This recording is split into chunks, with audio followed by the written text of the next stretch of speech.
আজকের গল্প তানিশা সুলতানা রচিত তোমাতেই আসক্ত। গল্প পাঠে আমি জয়ন্তী। পর্ব সংখ্যা ৩৬। আদ্রিতা নির্বাক দৃষ্টিতে তাকিয়ে আছে আবরারের মুখপানে। যদিও গোটা মুখশ্রী দেখা যাচ্ছে না, মাস্ক দ্বারা ঢেকে রাখা, শুধু চোখ দুটো দেখা যাচ্ছে। রেগে আছে কি লোকটা? হয়তো। এখন তো ওনার সিঙ্গাপুর থাকার কথা, তাহলে এখানে আসলো কি করে? বড়ই কঠিন প্রশ্ন, উত্তর জানা নেই আদ্রিতার। এয়ারপোর্টের চেকিং এরিয়ার পাশে দাঁড়িয়ে আছে তারা। লম্বা ভিড় জমেছে, সকলের পেছনে ওরা। চেকিং করাবে বলে মনে হচ্ছে না, কেননা কেউ পাসপোর্ট, ভিসা বা প্রয়োজনীয় কাগজ বের করছে না।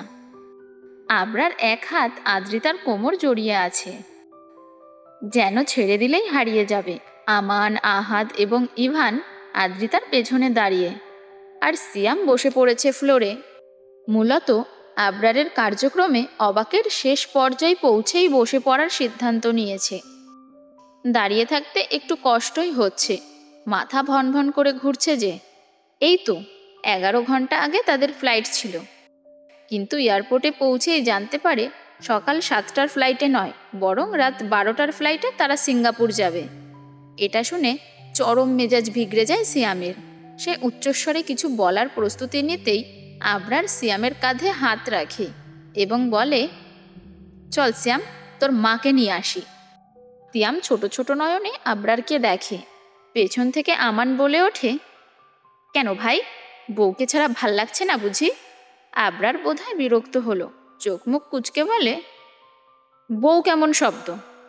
আহাদ বলে, বউ একটা খাঁটি বাঙালি শব্দ। আবরার বিরক্ত হয় বোধহয়, চোখ রাঙিয়ে আমানের দিকে তাকাতেই আমান বলে, তো কি, সিয়ামের মতো আমরাও মা ডাকবো? অবভিয়াসলি, আদ্রিতা তোদের সবার মা। আমান, আহাদ, ইভান দুই হাতে কান চেপে অসহায় স্বরে না বলে চিৎকার করে ওঠে। আবরার গম্ভীর স্বরে ধমক দেয়, স্টপ ইট, বাদরের মতো চেঁচাচ্ছিস কেন? ব্যাস, সকলেই ভদ্র বাচ্চার ন্যায় সোজা হয়ে দাঁড়ায়। এয়ারপোর্ট হতে 10-12 হাত দূরত্বে রয়েছে একটা শিশু পার্ক।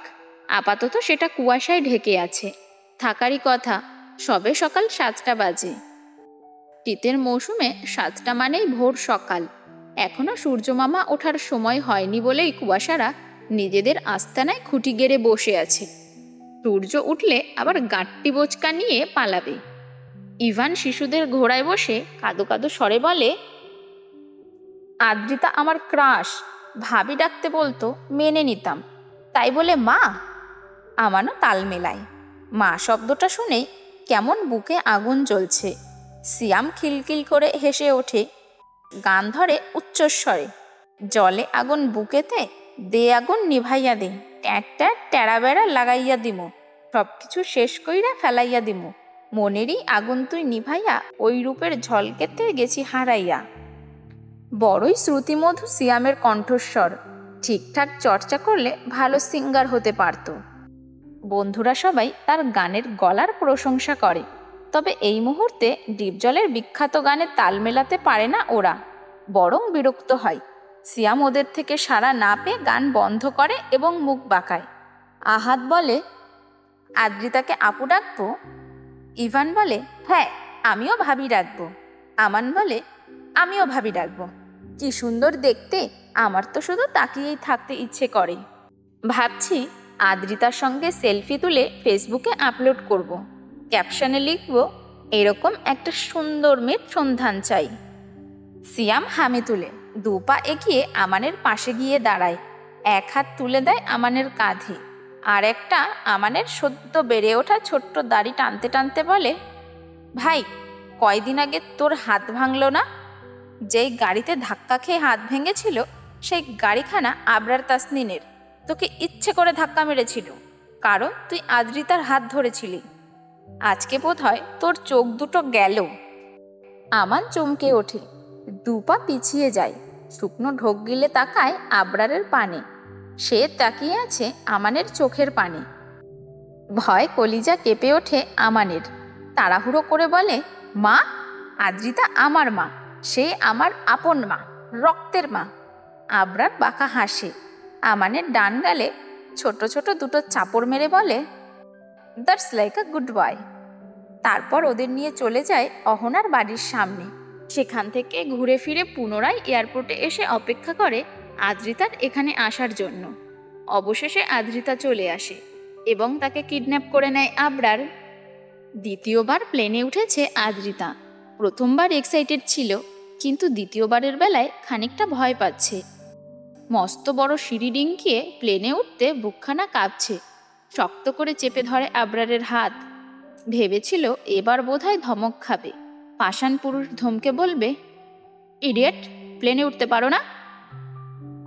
তবে আদ্রিতার ভাবনা ভুল প্রমাণ করে আবরার নিজেই এক হাতে জড়িয়ে ধরে আদ্রিতাকে। আশ্বাস দিয়ে বলে, ভয় পেও না, আমি আছি। খুশিতে মনটা নেচে ওঠে আদ্রিতার। ঠোঁটের কোণে ফুটে ওঠে মৃদু হাসি। তবে একটা ব্যাপার ভেবেই অবাক লাগে, প্লেনে ওঠার তাড়া নেই কোনো মানুষের, শুধু তারাই উঠছে। একটু দূরে থাকা আরেকটা প্লেনে শত শত মানুষ উঠছে, ভিড় জমে আছে, কিন্তু তাদের প্লেনে কোনো ভিড় নেই। আশ্চর্য ব্যাপার। অতঃপর প্লেনে উঠে নিজেদের জন্য বরাদ্দকৃত আসনে বসে পড়ে। পাশে বসে আবরার। ওদের পেছনে বসেছে সিয়াম, আহাদ, আমান এবং ইভান। আর কেউ নেই, গোটা প্লেন ফাঁকা। আদ্রিতা অবাক হয়, ঘাড় বাঁকিয়ে এদিক ওদিক তাকিয়ে বলে, আবরার তাসনিন, প্লেন ফাঁকা কেন? আর মানুষ কোথায়? আবরার মুখের মাস্ক খুলতে খুলতে জবাব দেয়, সবাই মরে গেছে। আদ্রিতা ভেংচি কাটে, বিড়বিড় করে বলে, হাতির বাচ্চা গন্ডার, ঠিকঠাক কথা বলতেও জানে না। আবরার শুনে ফেলে। মুহূর্তেই কোমর জড়িয়ে ধরে আদ্রিতার, একটানে নিজের কোলে বসিয়ে দেয় এবং কামিজের ফাঁকে হাত ঢুকিয়ে কাঁধে ঠোঁট রাখে। ফিসফিস করে বলে, কথা বলতে না পারলেও রোম্যান্স করতে পারি ঠিকঠাক। হাঁসফাঁস করে ওঠে আদ্রিতা। আবরারের কালো রঙের সুটখানা চেপে ধরে, বিড়বিড় করে বলে, এটা পাবলিক প্লেস, প্লিজ ছেড়ে দিন, সবাই দেখবে। আবরার ভ্রুকুচকে বলে, হু কেয়ার্স? আদ্রিতার ইচ্ছে করে বেয়াদব লোকটার মাথায় একটা বাড়ি মারতে। দাঁতে দাঁত চেপে বলে, লজ্জা শরম আপনার না থাকতে পারে, আমার আছে, ছাড়ুন। আবরার ছাড়ে না, বরং কাঁধ হতে ঠোঁট নামিয়ে গলায় রাখে। বেশ শক্তপোক্ত একখানা কামড় দিয়ে পাশে বসিয়ে দেয়। আদ্রিতা চোখ বন্ধ করে স্তব্ধ হয়ে বসে আছে। কামড়ে দেওয়া জায়গাটায় বেশ জ্বলছে, তবুও টু শব্দ করছে না। মুখ খুলে আবরার নিজেই। সামনে থাকা মনিটর টাইপের টিভিখানা চেপে মুভি সিলেক্ট করতে করতে বলে, আমাকে ছেড়ে যাওয়ার কথা চিন্তা করার পানিশমেন্ট ছিল এটা। চোখ খুলে আদ্রিতা ঘাড় বাঁকিয়ে তাকায় আবরারের পানে। আর যদি চলে যেতাম? খুঁজে বের করে লং টাইম কামড়ে দিতাম। কামড়ানোর জায়গাটা হতো ভিন্ন। রাগ কিংবা বিরক্ত হওয়ার কথা ছিল। তবে আদ্রিতা হেসে ফেলে, এক হাতে মুখ চেপে মৃদু হাসে। মনে মনে বলে, আপনাকে ছেড়ে যেতে কি আমার ইচ্ছে করছিল? আবরার একখানা গান সিলেক্ট করে। সঙ্গে সঙ্গে সাদা রঙের লাইট নিভে যায়, জ্বলে ওঠে নীল রঙের লাইটটা। আবরার গানটা একটু টেনে মাঝখানে প্লে করতেই ভলিউম একটু বাড়ায়। रूठेगा ना मुझसे मेरे साथिया, ये वादा कर तेरे बिना मुश्किल है जीना मेरा मेरे दिल पर, ज़रा ज़रा बहकता है महकता है तन बदन, मैं प्यासी हूँ मुझे भर ले अपनी बाहों में। গানের তালে তালে আবরারও বোধহয় ঠোঁট নাড়াচ্ছে। পুনরায় আদ্রিতার পানে হাত বাড়ায়। এবার জোর করে নয়, বরং হাঁকি স্বরে বলে, কাছে আসবে? আদ্রিতা আবরারের হাতের ওপর হাত রাখে। সঙ্গে সঙ্গে আবারও নিজের কোলের ওপরে আদ্রিতাকে বসিয়ে দেয় আবরার। এবার আর এক পাশে নয়, বরং আবরারের দুই পাশে দুটো পা দিয়ে বেশ আরাম করেই বসেছি। আবরার হাসি। আদ্রিতা টপসের ফাঁকে হাত ঢোকাতে যায়, বাধা দেয় আদ্রিতা, বলে, সব সময় এসব কেন? আজকে গল্প করি, চলুন। আবরার বিরক্ত হলো বোধ হয়, কপাল কুঁচকে বলে, গল্প নেই আমার ডিকশনারিতে, আছে শুধু রোম্যান্স।